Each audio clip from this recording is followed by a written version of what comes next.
Au nom du Père et du Fils et du Saint-Esprit, ainsi soit-il.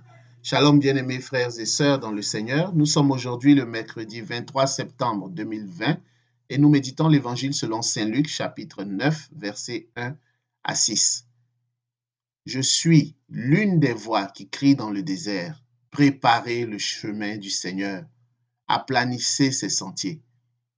Je suis Edgar Assois et par mon baptême, comme tout autre baptisé, j'ai été envoyé proclamer la bonne nouvelle du salut en Jésus-Christ de Nazareth. Cette bonne nouvelle change des vies.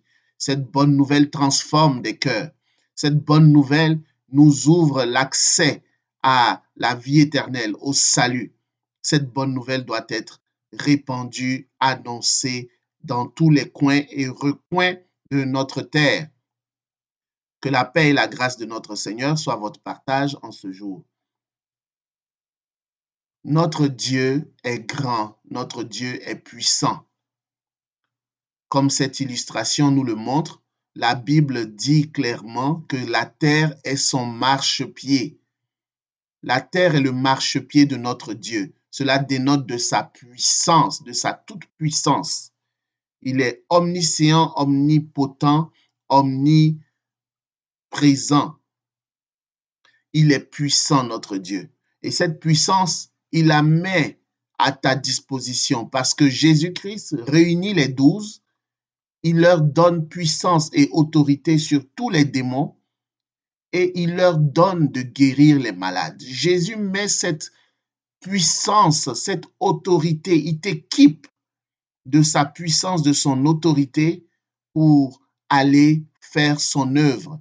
Lorsque tu décides, tu choisis, tu acceptes de prendre à bras le corps la mission de proclamer la bonne nouvelle du salut en Jésus-Christ, cette puissance se manifeste à travers la proclamation parce que c'est Jésus que tu proclames.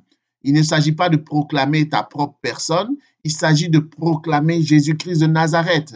C'est pourquoi je suis dans la joie, je suis conscient, je suis certain que parce que je proclame Jésus-Christ de Nazareth à travers ces petits enregistrements, je suis certain que la puissance de Jésus-Christ de Nazareth intervient, se manifeste, même à mon insu, dans les vies de plusieurs personnes. J'en suis certain. L'apôtre Paul nous dit en 2 Corinthiens 4, chapitre 7, mais ce trésor, le trésor de Jésus-Christ que nous proclamons, il nous dit, mais ce trésor, nous le portons dans des vases d'argile. Oui, bien-aimés frères et sœurs, nous sommes faibles, nous sommes fragiles. Pour que cette incomparable puissance soit de Dieu et non de nous. Cette puissance, elle est incomparable.